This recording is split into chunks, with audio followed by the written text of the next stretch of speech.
آقا خانی چی میفروشی؟ آقا سنگ فقط سنگ سادات. سنگ سادات به شعبه کربلا واگذار شد. این نجفیم آقا. سنگ رنگی با یه دست خنجر یه جفت شمعدونی 8 میلیون.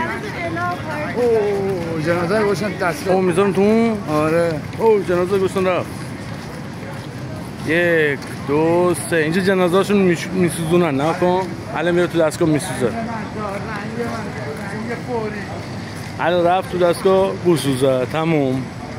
درسته؟ رفت بوسوزه دیگه. نه دیگه الان اینجا چی داره؟ چیکار داری میسوزه مثل که؟ آها کادو پیچ میکنه. الان آقا پاپیون شده میاد بیرون.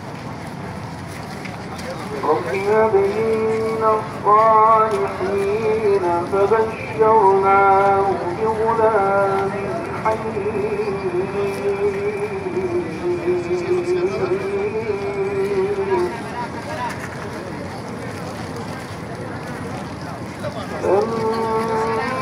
چه جور رفته وارثش داره نگاه میکنه نگاش کن.